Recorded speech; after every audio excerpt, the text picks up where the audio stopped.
네, 안녕하십니까. 한국 AI 투자센터 김근희 전문가입니다. 자, 7월 5일 우리 마감 브리핑 진행을 한번 해보도록 하겠고요.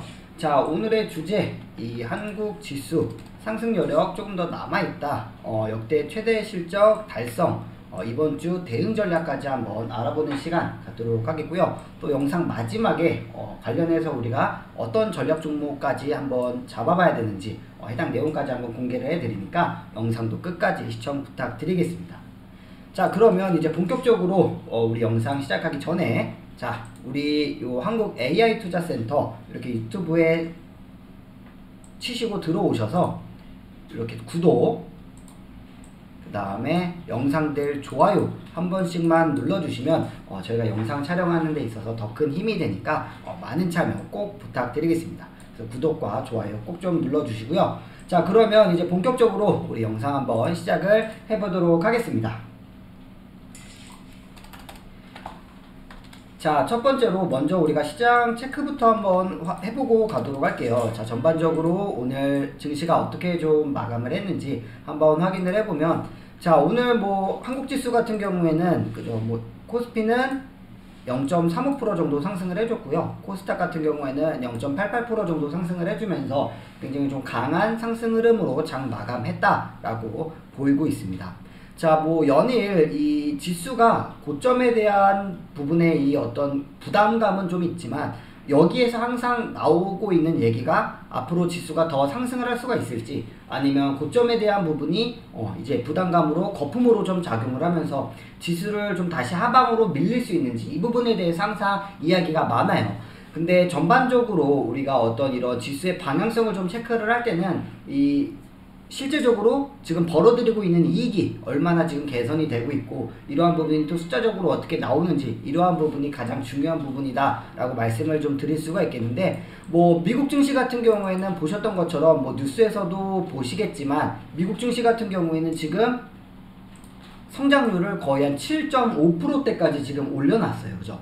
자, 그 말은 미국 지수가 지금 굉장히 높게 신고가를 달성을 해주고 있는 상황이지만 앞으로 성장률이 7.5%나 더 나올 수 있다는 건 그만큼 어떤 경기 회복에 대한 기대감, 그 다음에 실적적인 부분, 이 어떤 뭐 경제 성장률, 이러한 부분이 충분히 좀 더 긍정적인 부분으로 작용을 할 수가 있다라고 지금 시장이 판단을 하고 있기 때문에 이러한 부분에 있어서 추가적인 상승 여력이 조금 더 나올 수가 있다라고 말씀을 좀 드릴 수가 있겠고요. 자, 이에 따라서 미국 증시가 올라가면 한국 증시도 왜냐하면 이 어떤 수출에 있어서 미국이 차지하는 비중이 굉장히 또 커요. 그죠? 한국이 수출을 하는 어떤 이런 품목들이나 제품들에 있어서 미국에서 수요가 발생하는 상황이 굉장히 크기 때문에 우리가 미국 증시가 어느 정도 좀 개선이 된다라고 하면 여기에 따라서 한국 증시도 같이 좀 어떤 수출적인 부분이나 이러한 부분이 개선이 되는 이러한 커플링 현상이 많이 발생을 하고, 또 한국 증시 같은 경우에는 외국 투자 자금들의 어떤 유입이 굉장히 많기 때문에 이런 글로벌 선진국들이 먼저 회복세에 돌아서면서 추가적인 상승 여력이 나오면 그 다음에 이제 투자처로 좀 가장 매력적으로 항상 부각되는 국가가 한국, 그 다음에 뭐 대만, 중국, 요 정도로 이제 부각이 되는 상황이기 때문에 먼저 이 글로벌 선진국들이 한번 움직여 주고요. 그죠? 그 다음에 어떤 이 한국 증시, 그 다음에 이 신흥국들, 그 중에서도 가장 저평가의 매력이 있고 실제적으로도 이익 개선이 많이 일어나고 있는 이 한국의 증시가 굉장히 좀 매력적이다 라고 말씀을 드릴 수가 있겠고, 또 이렇게 실제적으로 지금 보시면 한국 같은 경우에는 월간 기준 수출액으로 올해 6월이 지금 역대 3위를 기록했어요. 수출액이.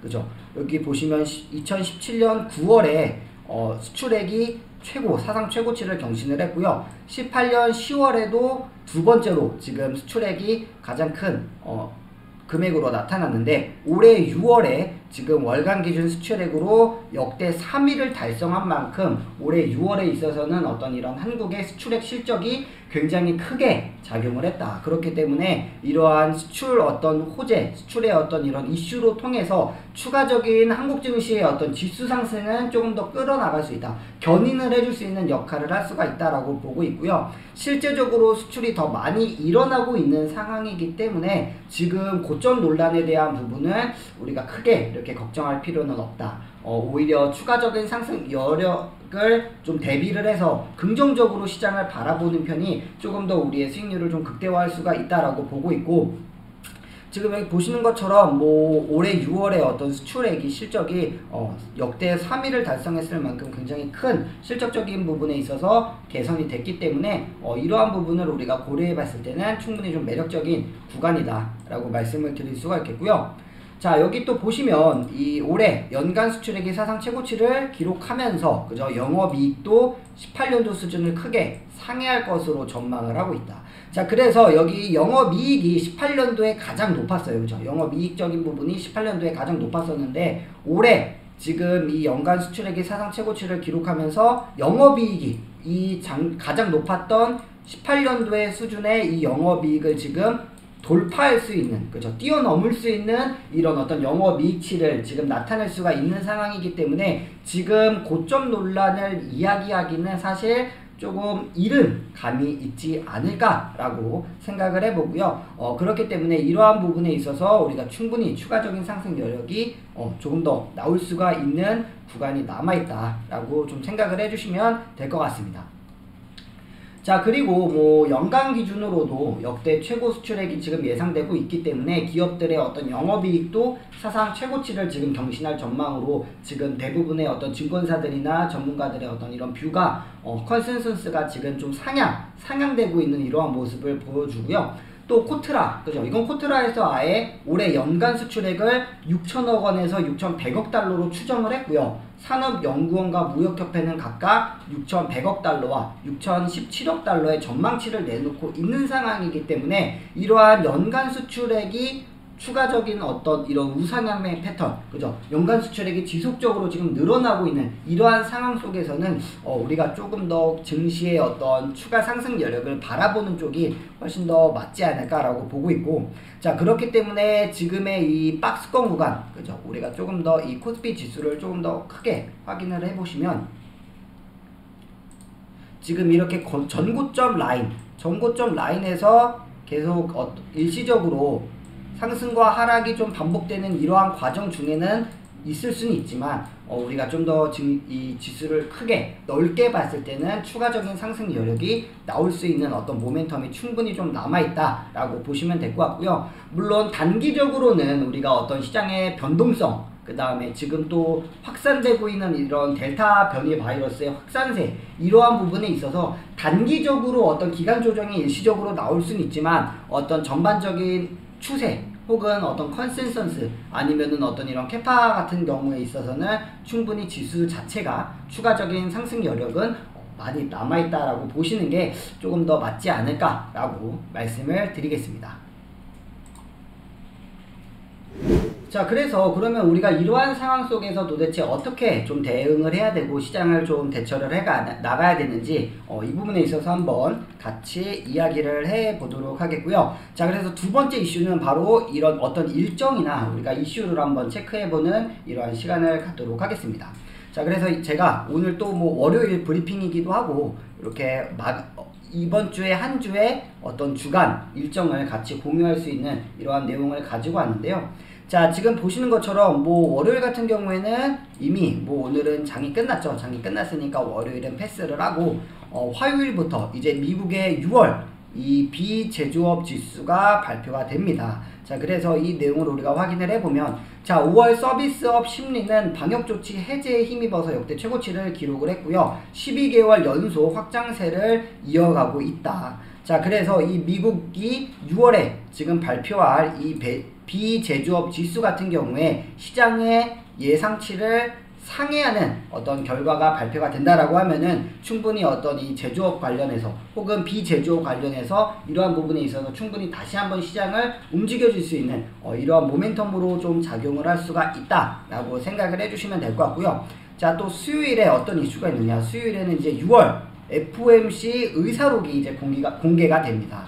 자, 그래서 이 내용을 우리가 한번 확인을 해보면, 자, 연준 이제 내부에서 테이퍼링이 얼마나 구체적으로 논의가 되고 있는지를 확인을 할 수 있는 이러한 내용이 나오기 때문에 이 의사록에 우리가 좀 포커스를 둬야 되고요. 이 의사록이 테이퍼링을 만약에 뭐 조기로 우리가 테이퍼링을 진행을 하겠다라고 하면 당연히 시장에는 좀 어느 정도 악재로 작용을 할 수가 있겠죠. 근데 뭐 만약에 이 테이퍼링에 대한 이슈는 아직 좀 경기 성장률이 더욱더 올라오고 각종 경제 지표들이 안정화가 될 때까지는 우리가 좀 아직 여유를 두겠다라고 하는 이러한 발언이 있을 때는 당연히 지금의 시장의 어떤 상승 여력은 조금 더 가져갈 수 있는 이러한 흐름으로 움직여 줄 수가 있기 때문에 우리가 요 FOMC 의사록 공개에 있어서 이 부분을 좀 주요하게 체크를 해봐야 된다 라고 말씀을 드릴 수가 있겠고요. 자, 그래서 제가 아까 일전에 또 말씀드렸던 것처럼 지수의 어떤 변동성은 나올 수가 있다. 근데 우리가 조금 더 멀리서 크게 숲을 봤을 때는 추가적인 상승 여력이 더 많이 남아있다라고 보시면 될 것 같고요. 요런 한 주마다 어떤 시장에 영향을 줄 수 있는 이슈들이 꼭 이렇게 하나씩 껴있기 때문에 우리가 너무 단기적인 관점에서 바라봤을 때는 당연히 이게 만약에 좀 흔들리는 모습이 나오면 시장도 흔들리겠죠. 그죠? 그렇게 됐을 때는 우리가 또 괜히 심리적으로 뭐 종목들을 혹여나 뭐 더 갈 수 있는 추가적인 상승 여력이 남아있는 종목들도 우리가 뭐 매도를 한다던가 이러한 오류를 범할 수가 있기 때문에 우리가 이러한 일정들을 잘 체크를 하면서 이러한 이슈가 있었기 때문에 이 조정을 어느 정도 일시적으로 받았겠구나, 이러한 부분들을 잘 연관을 지어서 이렇게 잘 운용을 하시는 이러한 부분으로 좀 가져가시면 될 것 같다라고 말씀을 드릴 수가 있겠고요. 자, 또 목요일에 이제 좀 가장 중요한 이 K 배터리 전략이 발표가 됩니다. 자, 그래서 내용을 한번 살펴보면 이 K 배터리 생태계 육성을 위해서 민관 협력 방안과 함께 이 배터리 3사의 중장기 투자 전략 등이 발표될 예정이다. 자, 그래서 분명히 이 배터리 3사에서 어떤 중장기 투자 전략 등이 발표가 될 때 이와 관련해서 뭐 수주를 따냈다든가 아니면 관련해서 어떤 협업, MOU를 같이 체결을 하고 있다든가 아니면 뭐 이 배터리 3사에 납품을 하고 있다든가 이러한 이슈가 엮이는 종목들이 충분히 나올 수가 있기 때문에 우리가 이러한 부분에 있어서 좀 관심을 가지고 이 해당 관련 이런 이슈들을 접근을 하시면 될 것 같고요. 자, 그래서 오늘의 전략 종목도 요 K 배터리 전략 발표에서 여기서 같이 한번 추천을 드리는 이러한 모습으로 말씀을 드리겠다라고 말씀을 드리고요. 또 금요일 날에는 이제 중국 6월의 생산자 물가 지수가 발표가 됩니다. 자, 그래서 뭐 5월 같은 경우에 중국의 이 PPI는 13년의 최고치를 지금 기록을 했고요. 글로벌 원자재 가격 상승에 따른 생산 비용 증가는 사실상 기업들에게는 어떤 부담으로 좀 작용을 하겠지만 생산자 물가 지수가 그만큼 올라갔다는 거는 추가적인 어떤 이 수출하는 국가에 있어서는, 그죠? 수출하는 국가에 있어서는 그래도 뭐 이렇게 좀 호재로 작용할 수 있는 이러한 부분이 있기 때문에 이 부분도 우리가 좀 충분히 관심을 가지고 시장의 어떤 이런 발표치를 체크를 하시면서 대응을 하시면 좀 좋은 결과를 만드실 수 있지 않을까라고 말씀을 드릴 수가 있겠습니다.